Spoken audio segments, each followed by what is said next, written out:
네, 하나님 말씀은 요한복음 1장 1절 말씀드렸습니다.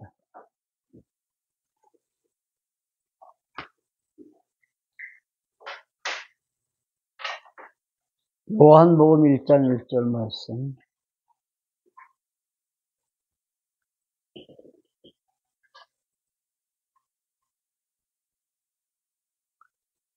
태초에 말씀이 계시니라. 이 말씀이 하나님과 함께 계셨으니 이 말씀은 곧 하나님이시라. 아멘. 오늘부터 이제 우리 새로운 예배 초소로 우리가 이전해서 첫 예배를 드립니다. 그동안 장로님께서 좋은 장소를 허락해 주셔서 한 5년 동안 아마 예배를 드린 것 같은데, 또 장로님의 사정에 의해서 우리가 그것을 떠날 수밖에 없었습니다. 제가 장로님께 이야기를 드린 것이 거의 한 달 돼 가는데, 그때부터 이제 전적으로 하나님께 맡겼습니다. 하나님께서 인도하시는 그 길 따라 순종할 수 있도록 나에게 믿음을 주십시오. 라는 기도를 하면서,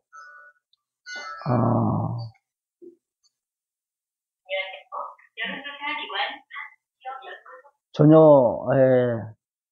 우리 인간적인 생각으로, 앞서지 않고, 그 인도하심에 순종하신 우리, 모두가 될 수 있었으면 하는 그런 마음을 갖고 기도를 했습니다. 하나님의 인도하심이, 우리에게는 가장 일된 길이다. 또 하나님께서는 최선의 길로 인도하시니까, 우리는 따라가는 것이 가장 우리에게 복되지 않나 그런 생각을 합니다.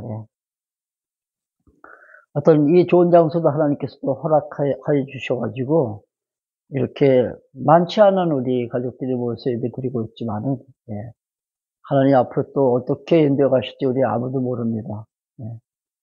우리는 늘 기도할 때마다 하나님의 뜻을 찾아가는 우리 샬롬교회, 그리고 우리의 삶 속에서 하나님 임재하심을 날마다 체험할 수 있는 그런 우리 샬롬교회가 되었으면 합니다.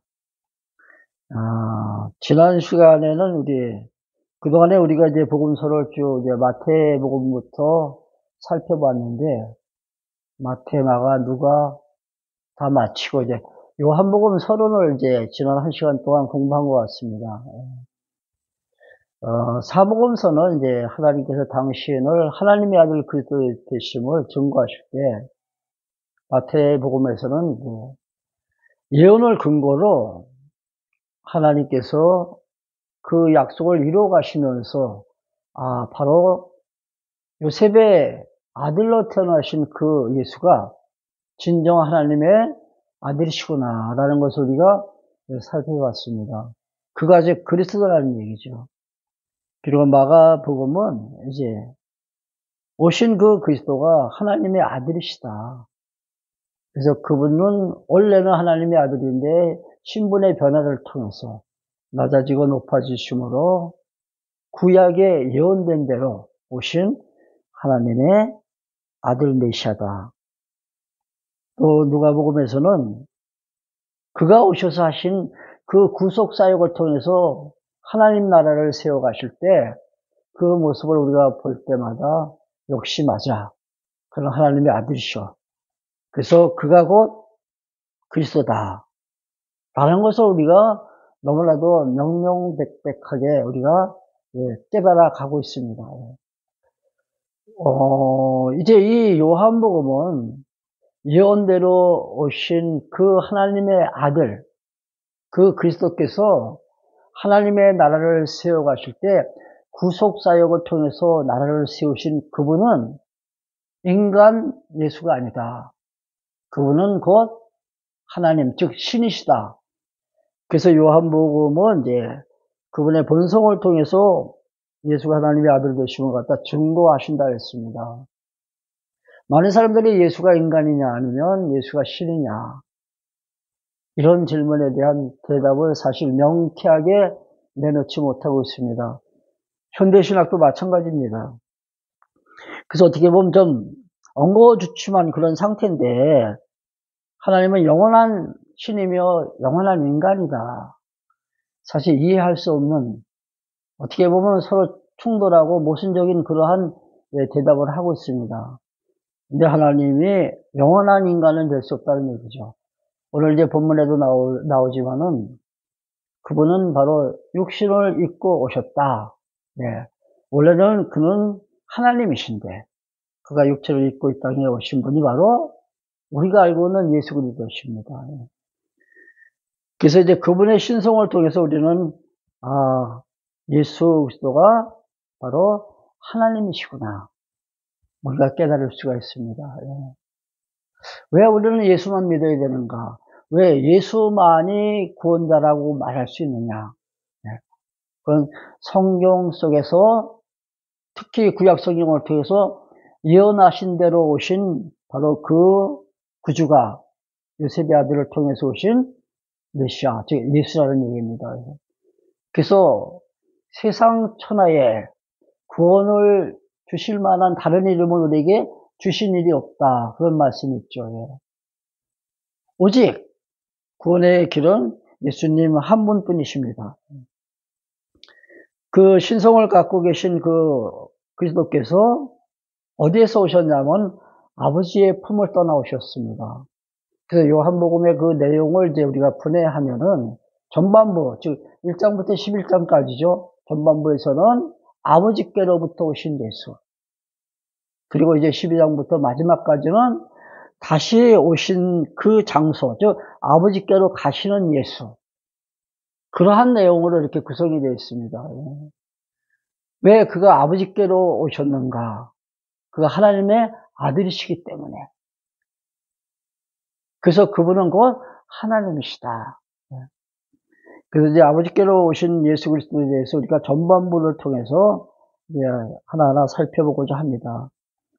오늘 이제 말씀이 사실 좀 이해하기가 쉽지 않은 말씀입니다. 요한복음을 굉장히 심오한 그 진리의 말씀이다. 그렇게 말하죠. 마태, 마가, 누가복음도 물론 그렇게 쉽게 우리가 깨달을 수 없는 말씀이지만 그나마 그래도 평이한 말씀들이 많이 있지만 요한복음은 아주 깊고 심오한 정말로 신비스러운 말씀이 많이 담겨 있습니다. 오늘 읽은 그 1장 1절만 보더라도 태초에 말씀이 계십니다. 여기 태초와 말씀이라는 단어가 나옵니다. 그래서 사실 칠판이 있으면 더 자세하게 설명을 할 수 있겠지만은 사실 이제 칠판 사용하기가 조금 좀 힘들어졌습니다. 그래서 이제 태초라는 그 말의 뜻을 제가 오늘 주보에 좀 한번 실어봤어요. 주보를 한번 보세요. 태초라는 그 말이 헬라어입니다. 헬라어에는 엔아르케라는 그런 단어를 쓰고 있는데 이는 피조세계의 시공형을 내재한 상태에서 입체적으로 초월한 그런적 영원한 시점이다. 자, 창세기 1장에도 태초라는 말이 나오죠. 태초에 하나님이 천지를 창조하십니다. 했을 때 그 태초를 영혼세계와 이 창조세계의 분기점으로 사람들이 알고 있습니다. 물론 그 태초도 분기점은 아니에요. 기회가 되면 그 창세기 1장에 나오는 태초에 대해서도 또 말씀을 드리겠습니다. 똑같은 말씀이에요. 요한복음 1장에 나오는 태초나 창세기 1장에 나오는 그 모든 태초가 다 제가 조금 전에 소개한 피조세계의 시공형을 내재한 상태에서 즉 시간세계, 현상세계를 이렇게 품고 있는 영원한 세계라는 뜻이죠. 그 칠판을 사용할 때 제가 이렇게 원을 이렇게 그렸잖아요. 근데 이 원이 만약에 영원이라면은 원 밖에 그 현상세계가 있는 것이 아니라 현상세계가 영원한 그 원 안에 존재한다는 얘기죠. 이게 시공형을 내재한 상태라는 뜻입니다. 그 상태에서 입체적으로 초월한 근원적 영원한 시점이다. 그래서 입체적으로 초월했다는 것이 무슨 말씀일까요? 이 세계를 말할 때 1차원적인 세계다 할 때는 길이를 의미하잖아요. 길이. 2차원은 넓이를 의미합니다. 3차원은 거기다 부피, 길이, 넓이, 높이까지 이렇게 포함한 부피를 이제 3차원 세계라 그랬잖아요. 근데 그 3차원 세계까지도 초월한 세계를 우리가 입체적인 세계다. 다시 말씀드리면은, 예, 시공형을 내재한 현상 세계를 초월한 세계, 그 세계가 곧 영원한 세계입니다. 그 세계가. 그 영원한 세계에서 근원적 한 시점이라는 것은 여기서 시점이 어떤 시간의 간격이 있는 시점이 아니에요. 우리가 시간 하면은 시계바늘 이렇게 흘러가잖아요. 이렇게 흘러갈 때 여기서부터 여기까지를 우리가 시간이라 이렇게 말하지만은 여기서 말하고 있는 시점은 그냥 찰나입니다. 찰나. 즉 순간 간격이 없다는 얘기죠. 굉장히 어렵죠. 일단 우리가 이렇게 이제 듣고 이해하면서 넘어가야 될 것 같아가지고 설명을 드리는데 우리가 이해할 수 있는 부분만까지만 이해하면 됩니다. 다시 한번 정리할게요. 피조세계의 시공형을 내재한, 그러니까 즉 영혼 속에 시공형의 세계가 있다는 얘기예요. 밖에 있는 것이 아니라 그 내재한 상태에서 입체적으로 초월한 영원한 한 시점, 그걸 태토다 그렇게 말하고 있습니다. 그러니까 그 시점에 누가 말씀이 계셨다는 얘기예요. 말씀이. 근데 이 말씀 또한 쉽게 이해되어지지 않잖아요. 우리가 말씀하면 우리가 언어를 수단으로서 자신의 의사를 갖다가 표현할 때, 전달할 때 우리가 그것을 이제 말 또는 말씀이다 그러잖아요. 윗사람들이 하는 것을 우리가 존칭어를 붙여서 말씀이라 하는데 그런 언어가 아닙니다. 여기서 말씀이라는 것은 다시 말씀드립니다. 헬라어로서는 로고스입니다. 로고스. 네. 로고스라는 말 많이 들어오셨을 거예요. 로고스인데 이것도 사전에서 찾아보면은 우주의 법칙, 신의 섭리, 절대이성, 정신, 또 사상 등등을 가리킵니다. 다시 말씀드립니다. 우주의 법칙, 신의 섭리, 그 다음에 절대적인 이성과 정신, 사상. 이게 사전적인 의미의 로고스입니다. 로고스. 근데 우리의 성경에서 말하는 이 로고스는, 자, 정리해서 제가 적어놨는데 한번 보세요. 하나님의 사상과 하나님의 생각과 하나님의 계획, 하나님의 뜻을 함축하고, 하나님의 생각을 합류하고, 만사 만물의 근원적 영원한 뜻을 품고, 만사 만물의 근원적인 영원한 뜻이라는 것은 뭐예요? 영원하신 하나님께서 세상을 창조하시기 이전에 품으신 당신의 생각, 당신의 계획, 당신의 뜻을 품고 존재하시는 그 하나님을 가리켜서 우리가 뭐라고? 말씀이다 그렇게 부르고 있습니다. 말씀이라는 것이 첫째는 언어가 아니다. 언어가 아니고 또 성경적인 의미에서는 하나님의 사상, 하나님의 생각, 하나님의 계획, 하나님의 뜻을 함축하고 만사 만물의 근원적 영원한 뜻을 품고 존재하시는 그 하나님. 그러니까 결론은 하나님이시라는 얘기죠. 어떤 하나님? 계획과 생각을 또는 뜻을 품고 존재하시는 하나님. 쉽게 이렇게 말씀을 드리면 생각과 계획과 뜻을 품고 존재하시는 그 하나님을 가리켜서 말씀 즉 로고스다 그렇게 부른다는 얘기입니다. 이해가 되죠? 어렵게 이렇게 써놨지만은 간단하게 설명드리면은 하나님께서 생각하고 계획하시고 그 계획을 품고 존재하시는 하나님이시다. 그래서 하나님의 존재 방식, 지난번에 말씀드렸어요. 하나님은 어떻게 당신이 존재하고 있다는 것을 드러내는가? 존재 방식은 당신께서 생각하고 계시다. 당신께서 뜻을 세우고 계시다. 그 철학자 누가 했습니까? 나는 생각한다. 고로 나는 존재한다. 생각하고 있다는 것은 살아 존재한다는 뜻이잖아요. 하나님도 역시 마찬가지예요. 생각을 갖고 계획을 세우면서 그분은 존재하고 계시다. 그걸 가리켜서 우리가 로고스, 즉 말씀이다 이렇게 부른다는 얘기입니다.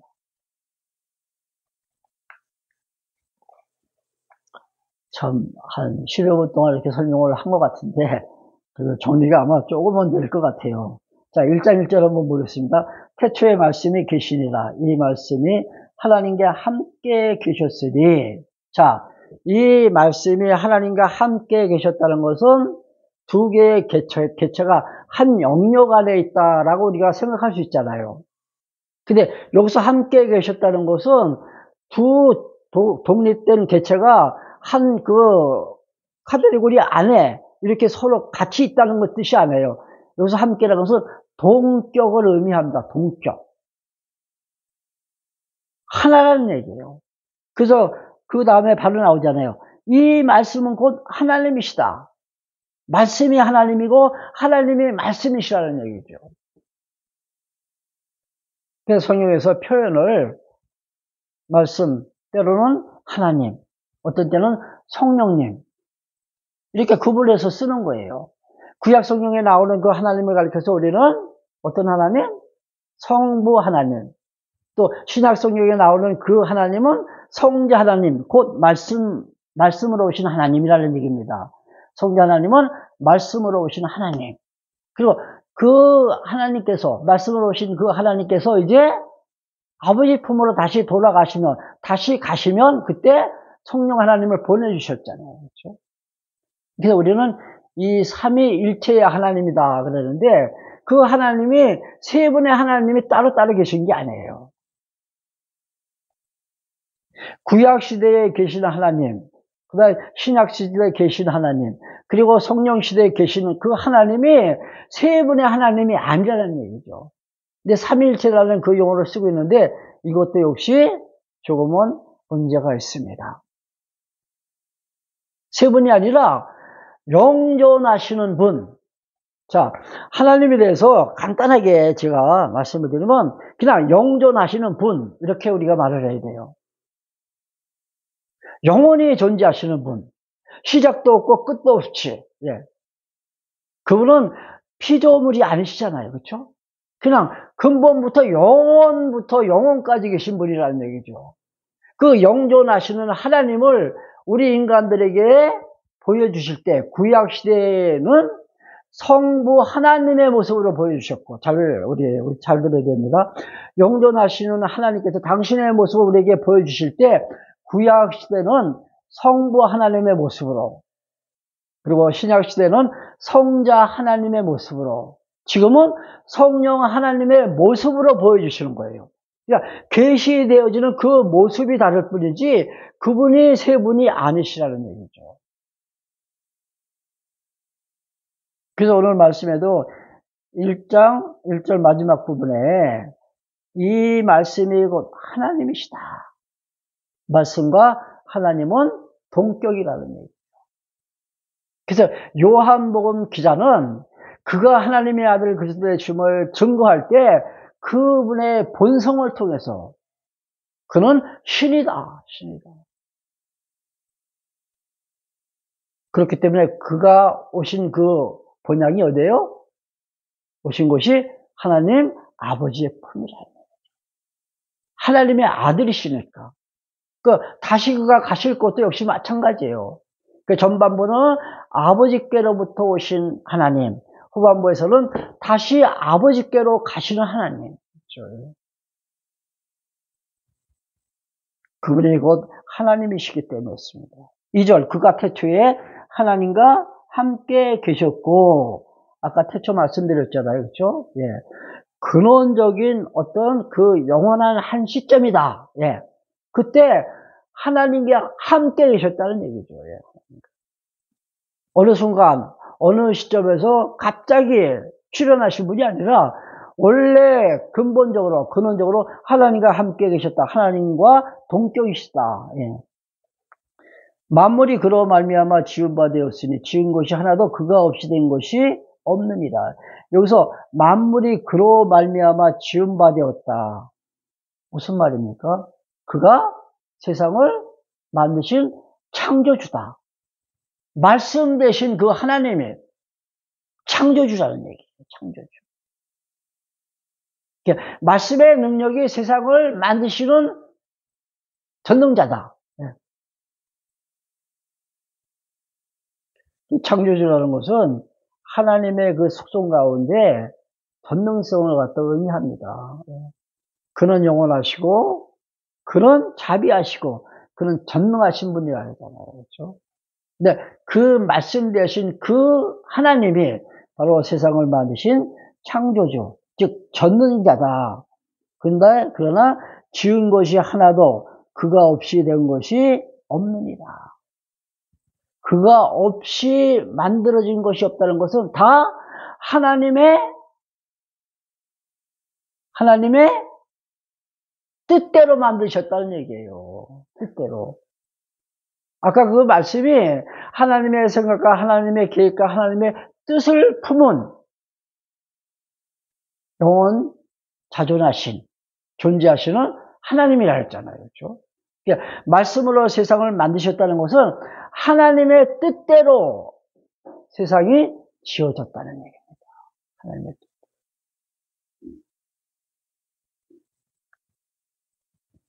그 안에 말씀 안에 뭐가 있어요? 4절, 생명이 있었으니 이 생명은 사람들의 빛이다. 자, 말씀 대신 그 하나님, 그 안에 생명이 있었다. 즉, 생명의 근원, 생명의 주관자라는 얘기잖아요. 그렇죠? 어디서부터 생명이 나와요? 하나님으로부터 생명이 나오는 거예요. 그래서 하나님께서 아담을 창조하실 때도 당신의 생기를 불어넣자. 생명의 기운이잖아요. 이 생명의 기운이 하나님의 소유예요. 영원 전부터 존재한 하나님의 그 생명의 기운을 흙에다 불어넣으니까 생명이 되었더라. 창세기 1장에 나오죠. 그렇죠? 그러니까 그 말씀 안에 생명이 계셨다. 이 말씀은 무슨 말씀이냐면 그 생명의 주관자고 생명의 근원 되신 분이 바로 누구예요? 말씀 되신 로고스, 하나님이십니다. 이 생명은 사람들의 빛이다. 사람들에게 비치는 빛이라는 얘기죠. 사망 권세 가운데서 죽은 정말로 불쌍한 사람들에게 생명을 부여하는 생명의 빛 되신 분이 바로 말씀으로 오신 로고스, 그 하나님이십니다. 그가 곧 생명이고 그 생명은 바로 사람들에게 비치는 빛이다. 빛이 어둠에 비치되 어둠이 깨닫지 못하더라. 그러나 사람들이 예수가 하나님의 아들로 오신 구주, 메시아라는 사실을 알지 못했습니다. 특히 유대 사람들이죠. 저들은 메시아를 그렇게 학수고대하면서 기다렸지만은 정말로 하나님께서 약속하신 대로 보내주신 그 메시아가 오셨음에도 저들이 인정하지 않죠. 그래서 메시아를 저들이 외면합니다. 6절, 하나님께로부터 보내심을 받은 사람이 있으니 그의 이름은 요한이다. 이 요한은 침례 요한을 가리킵니다. 예수님보다 6개월 먼저 났죠. 그래가지고 나는 그의 신들매를 감당치 못한다. 나는 빛이 아니고 참빛 되신 분은 바로 내 뒤에 오시는 그분이다. 그러니까 침례 요한보다 6개월 뒤에 오신 분이 바로 그리스도, 예수님이십니다. 근데 그가 참빛 되시고 그가 우리에게 생명을 주시는 생명의 근원자, 생명의 주관자시다. 지금 침례 요한이 누구를? 그리스도를 지금 증거합니다. 자, 7절 보겠습니다. 그가 증언하러 왔으니 곧 빛에 대하여 증언하였고 모든 사람이 자기로 말미암아 믿게 하려 합니다. 사람들이 예수를 믿고 구원받아 영생을 얻게 하려고 자기가 광야에서 외치는 자의 소리가 되었다. 그러면서 예수님께서 앞으로 이제 그 길을 가실 텐데 그 길을 갖다 평탄케 하는 자가 바로 침례 요한이라 그랬죠. 예. 9절 보시기 바랍니다. 참빛 곧 세상에 와서 각 사람에게 비치는 빛이 있었나니 그가 세상에 계셨고 세상은 그로 말미암아 지은 바 되었으며 세상에 그를 알지 못하였고 자기 땅에 오매 자기 백성이 영접지 아니하였으나. 예. 정말로 참빛 대신 그리스도 메시아가 이 땅에 오셨음에도 사람들이 그를 영접하지 않습니다. 왜? 마음이 완악해서. 그들의 마음이 닫히고 그들의 마음이 완악해진 것은 하나님께서 마음을 열지 않으셨기 때문이었습니다. 우리는 믿어 구원받을 때 내가 내 의지로 예수 믿으면 구원받는다고 하니까 믿자 해서 내가 믿어서 구원받았다고 생각할지 모르지만 그건 아니잖아요. 그렇죠? 믿음도 하나님께서 주시는 그분의 사랑이고 은혜입니다. 누구한테 하나님께서 믿음을 주실까요? 창세전 그리스도 안에서 택하신 자. 우리 에베소서 1장에 나오죠.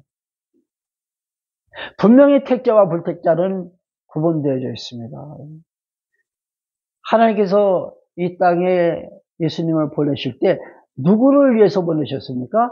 택함 받은 택자를 구원하시기 위해서 보내셨습니다. 그래서 하나님의 세상을 이처럼 사랑하사 했을 때 그 하나님의 사랑은 제한적인 사랑이라 그랬죠. 우주적인 사랑이 결코 아닙니다.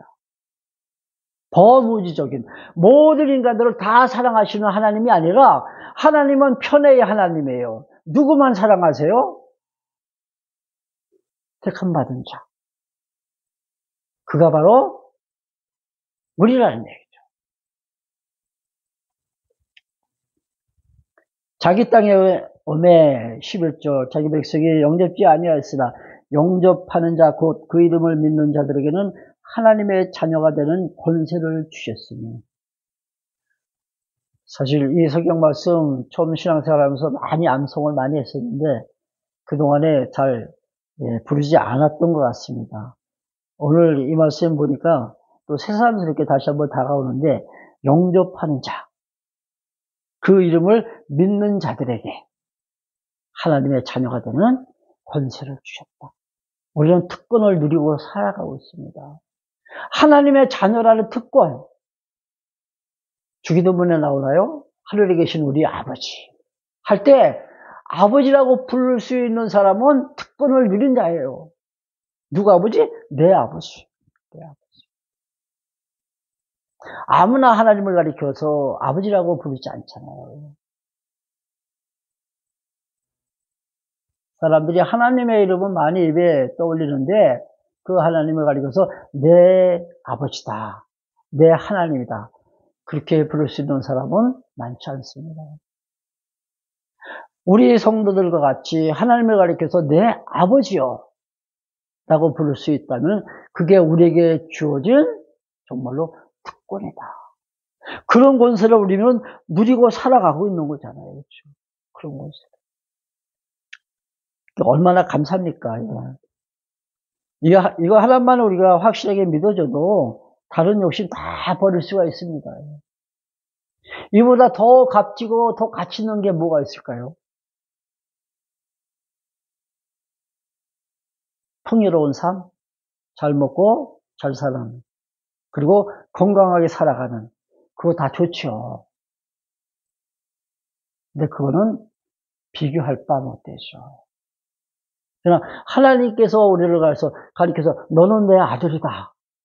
이렇게 불러주신다면 그거 하나로 우리는 만족하면서 살아야 되잖아요. 그렇죠? 기도할 때 가끔씩 그런 기도를 합니다. 오늘도 내가 믿어 구원받은 그 구원의 기쁨을 안고 하루를 승리하는 삶을 살아가게 하소서. 이런 기도를 가끔씩 합니다.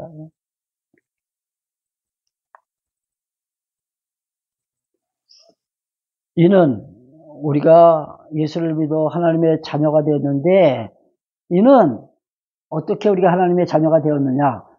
혈통으로나 육종으로나 사람의 뜻으로 나지 아니하고 혈통, 육종, 그리고 사람의 의지로 내가 예수를 믿은 게 아니고 그런 뜻입니다. 예.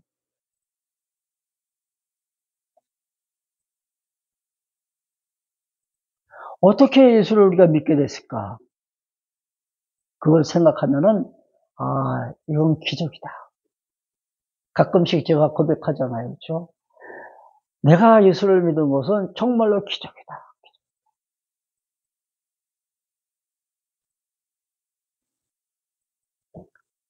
사람의 뜻으로 되어진 것이 아니고 오직 하나님께로부터 난 자들이다. 하나님께서 당신의 은혜로 구원해 주신 하나님의 사랑받고 태어난 하나님의 자녀라는 얘기죠. 그래서 하나님의 사랑은 조건 없는 무조건적인 사랑입니다. 그 사랑은 영원한 사랑이죠. 그래서 우리가 그 사랑을 가리켜서 아가페의 사랑이다 이렇게 말하고 있습니다. 조건을 하나님께서 다신다면은 누구도 구원받을 수 있는 사람은 한 사람도 없어요. 율법을 보세요. 그 613가지 조항 가운데 어느 것 하나라도 내가 평생을 살아오면서 다 지켰지만은 죽는 그 순간에 하나라도 어기면 율법 전체를 다 어떻게? 다 어긴 것이다. 그렇습니다. 근데 어떻게 우리가 구원을 받아요? 하나님의 인자하심과 그분의 자비하심과 그분의 은혜로 우리를 사랑하셨기 때문에 우리가 죄 용서함을 받고 하나님의 자녀가 되는 거죠. 다시 한번 읽겠습니다. 13절.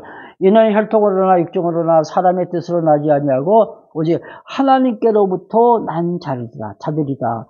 말씀이 육신이 되어 우리 가운데 거하시며 우리가 그 영광을 보니 아버지의 독생자의 영광이요 은혜와 진리가 충만하더라. 여기 나오죠. 말씀이 육신이 돼요. 말씀이 육신을 입고 이 땅에 오셨다는 얘기예요. 그분은 원래 그냥 말씀이에요. 그분은 원래 하나님이에요.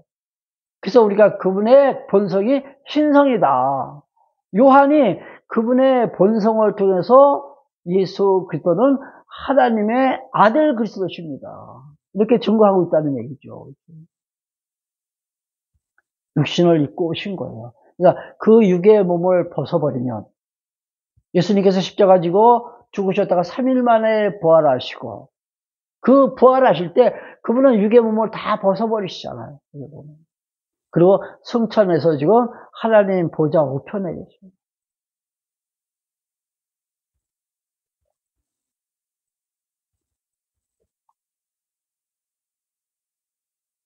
아버지 독생자의 영광이요 은혜와 진리가 충만하더라.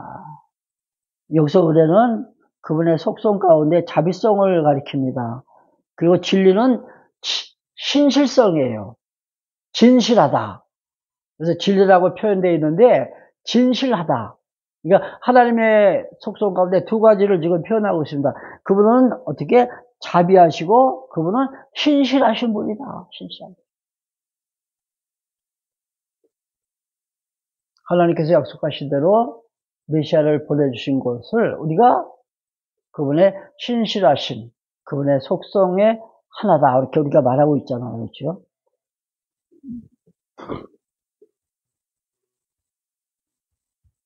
자, 17절 볼게요. 17절.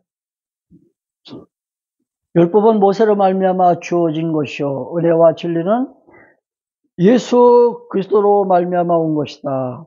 본래 하나님을 본 사람이 없으되 아버지 품속에 있는 독생하신 하나님이 나타내셨느니라. 원래는 하나님을 본 사람이 없다. 근데 아버지 품속에 있는 독생하신 하나님 누구예요? 말씀으로 오신 그리스도죠. 그분이 하나님을 우리에게 보여주신 거예요.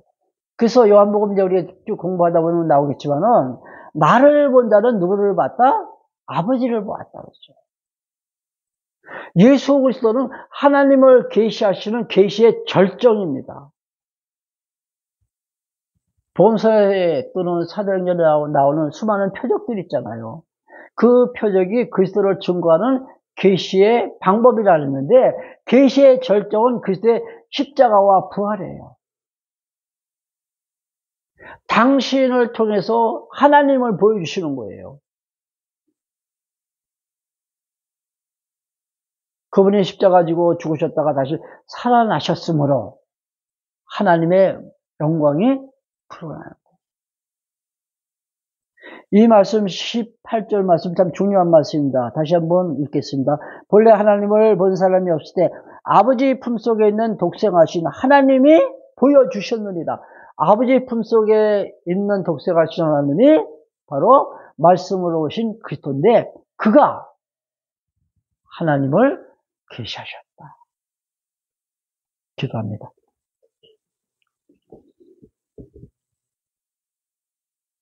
하나님은 영원하신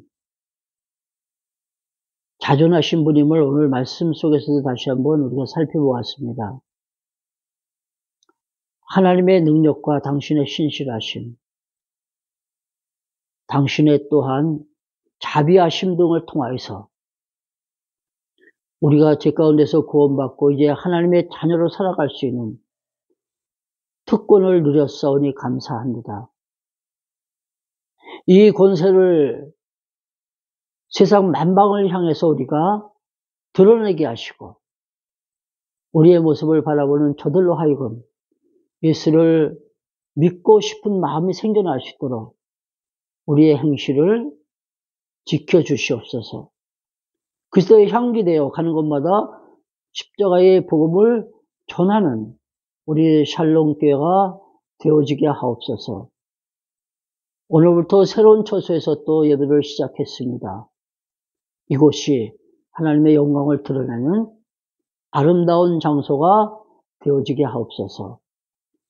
우리 주 예수 그리스도의 은혜와 아버지 하나님의 크신 사랑하심과 성령님의 교통하심이 모인 무리 가운데 함께 계실지어다. 아멘. 감사합니다.